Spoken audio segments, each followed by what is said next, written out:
Police jeep siren మోత ఆ ఇంటి ఆవరణంలో మారుమోగుతుండగా జ్యోత్స్న అరుపులు అందరి గుండెల్లో గుబులు పుట్టిస్తున్నాయి. డాడీ, నన్ను వదిలేయమని చెప్పండి. డాడీ ప్లీజ్, తాతయ్య మీరైనా చెప్పండి అంటూ జ్యోత్స్న గింజుకుంటున్నా పోలీసులు ఆమెని ఈడ్చుకుంటూ జీపెక్కిస్తారు. పక్కనే ఉన్న వైరా వైపు చూసిన కార్తీక్, ఇంకెప్పుడైనా మా జోలికి వస్తే ఈసారి జైలు కాదు శ్మశానమే దిక్కవుతుంది అని వార్నింగ్ ఇస్తాడు. వైరా పళ్ళు నూరుకుంటూ జీపెక్కుతాడు.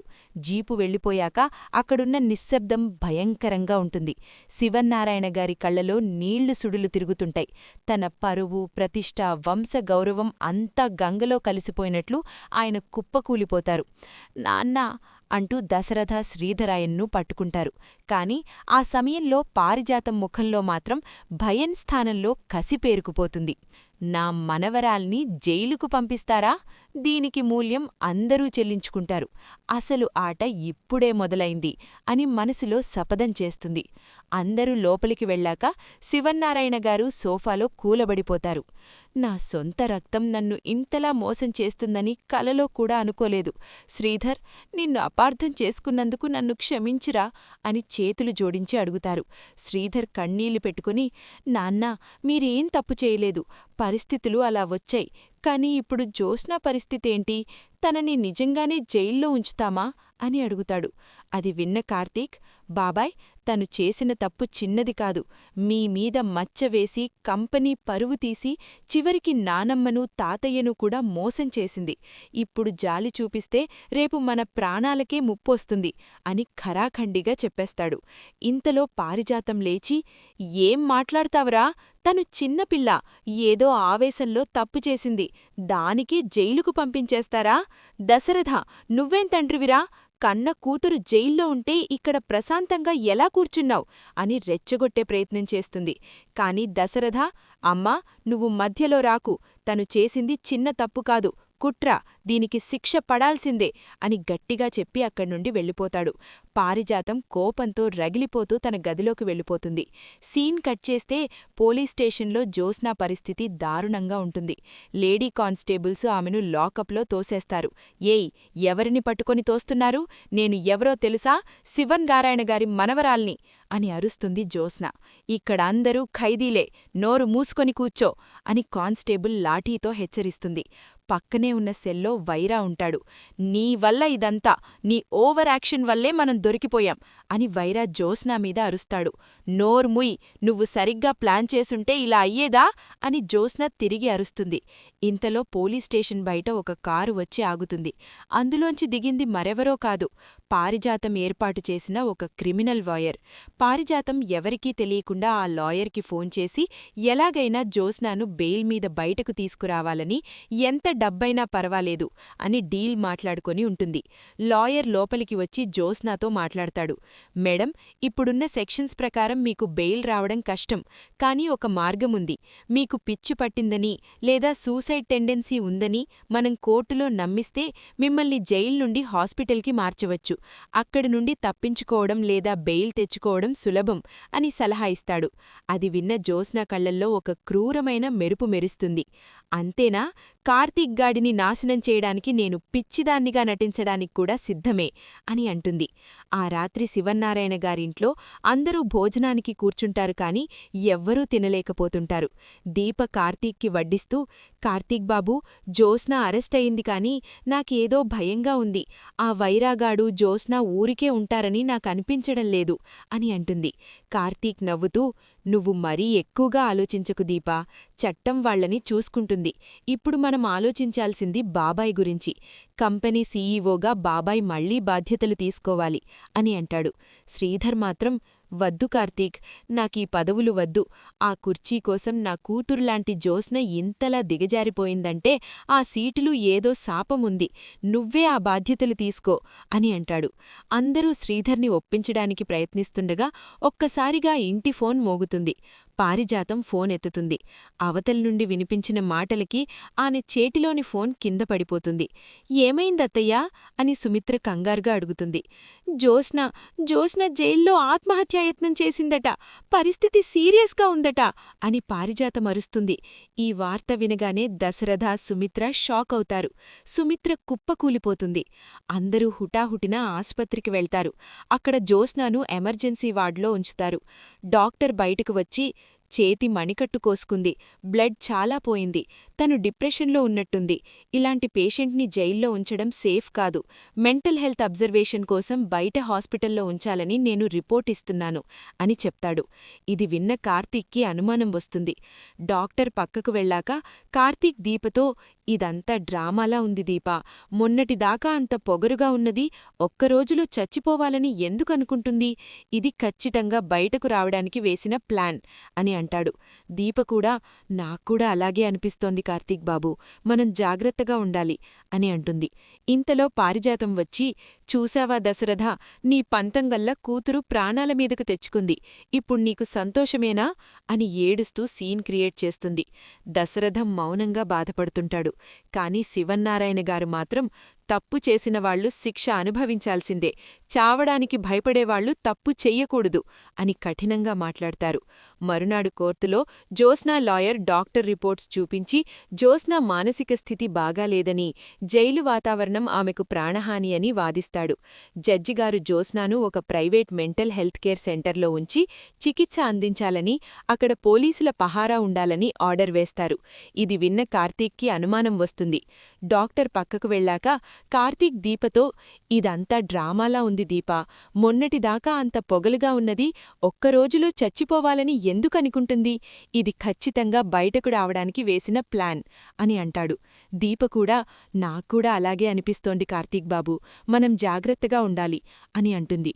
ఇంతలో పారిజాతం వచ్చి, చూశావా దశరథ, నీ పంతం వల్ల కూతురు ప్రాణాల మీదకి తెచ్చుకుంది. ఇప్పుడు నీకు సంతోషమేనా అని ఏడుస్తూ సీన్ క్రియేట్ చేస్తుంది. దశరథం మౌనంగా బాధపడుతుంటాడు. కాని శివన్నారాయణ గారు మాత్రం, తప్పు చేసినవాళ్లు శిక్ష అనుభవించాల్సిందే, చావడానికి భయపడేవాళ్లు తప్పు చెయ్యకూడదు అని కఠినంగా మాట్లాడతారు. మరునాడు కోర్టులో జోస్నా లాయర్ డాక్టర్ రిపోర్ట్స్ చూపించి జోస్నా మానసిక స్థితి బాగాలేదని, జైలు వాతావరణం ఆమెకు ప్రాణహాని అని వాదిస్తాడు. జడ్జిగారు జోస్నాను ఒక ప్రైవేట్ మెంటల్ హెల్త్ కేర్ సెంటర్లో ఉంచి చికిత్స అందించాలని, అక్కడ పోలీసుల పహారా ఉండాలని ఆర్డర్ వేస్తారు. ఇది విన్న కార్తీక్కి అనుమానం వస్తుంది. డాక్టర్ పక్కకు వెళ్ళాక కార్తీక్ దీపతో, ఇదంతా డ్రామాలా ఉంది దీపా. మొన్నటిదాకా అంత పొగరుగా ఉన్నది ఒక్కరోజులో చచ్చిపోవాలని ఎందుకనుకుంటుంది?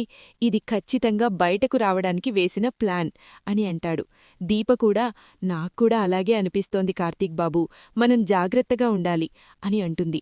ఇంతలో పారిజాతం వచ్చి, చూశావా దశరథ, నీ పంతం వల్ల కూతురు ప్రాణాల మీదకు తెచ్చుకుంది. ఇప్పుడు నీకు సంతోషమేనా అని ఏడుస్తూ సీన్ క్రియేట్ చేస్తుంది. దశరథం మౌనంగా బాధపడుతుంటాడు. కాని శివన్నారాయణ గారు మాత్రం, తప్పు చేసినవాళ్లు శిక్ష అనుభవించాల్సిందే, చావడానికి భయపడేవాళ్లు తప్పు చెయ్యకూడదు అని కఠినంగా మాట్లాడతారు.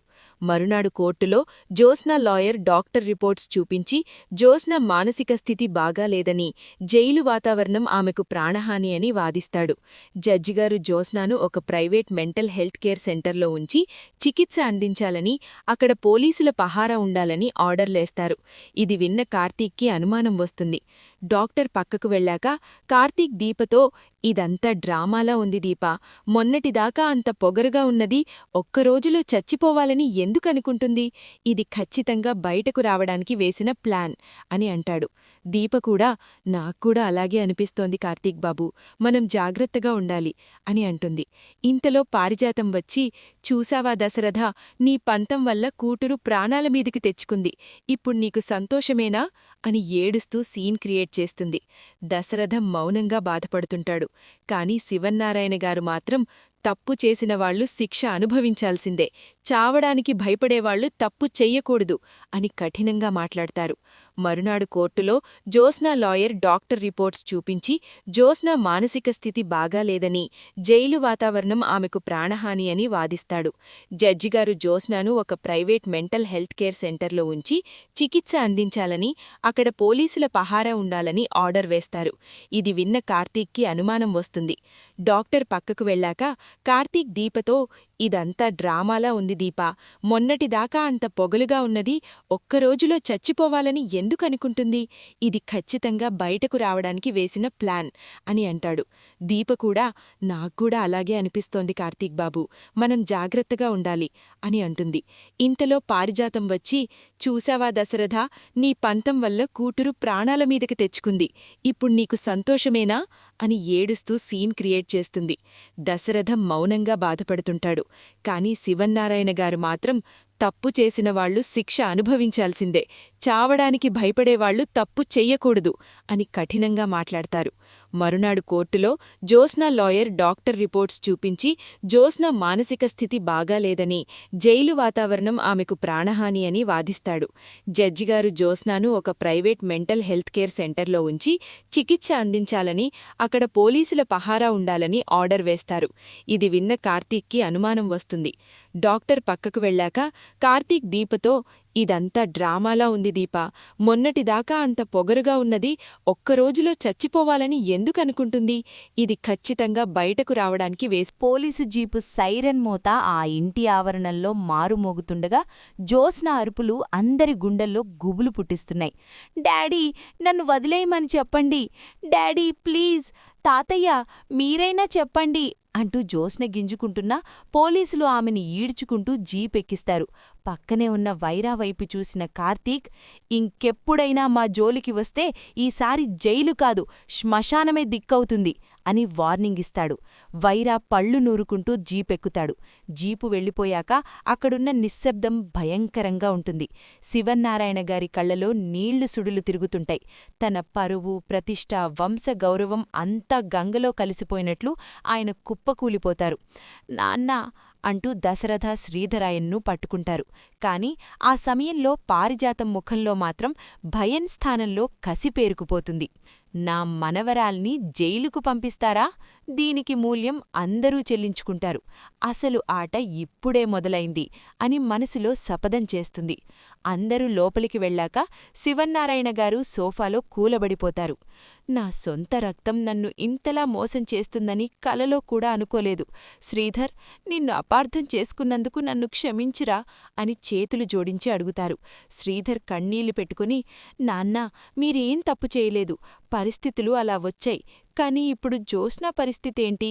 తనని నిజంగానే జైల్లో ఉంచుతామా అని అడుగుతాడు. అది విన్న కార్తీక్, బాబాయ్, తను చేసిన తప్పు చిన్నది కాదు. మీ మీద మచ్చవేసి కంపెనీ పరువు తీసి చివరికి నానమ్మను తాతయ్యను కూడా మోసం చేసింది. ఇప్పుడు జాలి చూపిస్తే రేపు మన ప్రాణాలకే ముప్పొస్తుంది అని ఖరాఖండిగా చెప్పేస్తాడు. ఇంతలో పారిజాతం లేచి, ఏం మాట్లాడతావురా? తను చిన్నపిల్ల, ఏదో ఆవేశంలో తప్పు చేసింది, దానికి జైలుకు పంపించేస్తారా? దశరథ, నువ్వేం తండ్రివిరా? కన్న కూతురు జైల్లో ఉంటే ఇక్కడ ప్రశాంతంగా ఎలా కూర్చున్నావు అని రెచ్చగొట్టే ప్రయత్నం చేస్తుంది. కాని దశరథ, అమ్మా, నువ్వు మధ్యలో రాకు, తను చేసింది చిన్న తప్పు కాదు, కుట్ర, దీనికి శిక్ష పడాల్సిందే అని గట్టిగా చెప్పి అక్కడ్నుండి వెళ్ళిపోతాడు.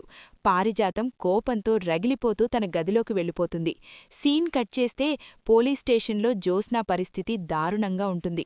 లేడీ కానిస్టేబుల్స్ ఆమెను లాకప్లో తోసేస్తారు. ఏయ్, ఎవరిని పట్టుకొని తోస్తున్నారు? నేను ఎవరో తెలుసా? శివన్నారాయణ గారి మనవరాల్ని అని అరుస్తుంది జ్యోత్స్న. ఇక్కడ అందరూ ఖైదీలే, నోరు మూసుకొని కూర్చో అని కానిస్టేబుల్ లాఠీతో హెచ్చరిస్తుంది. పక్కనే ఉన్న సెల్లో వైరా ఉంటాడు. నీ వల్ల ఇదంతా, నీ ఓవర్ యాక్షన్ వల్లే మనం దొరికిపోయాం అని వైరా జ్యోత్స్న మీద అరుస్తాడు. నోర్ముయ్, నువ్వు సరిగ్గా ప్లాన్ చేసుంటే ఇలా అయ్యేదా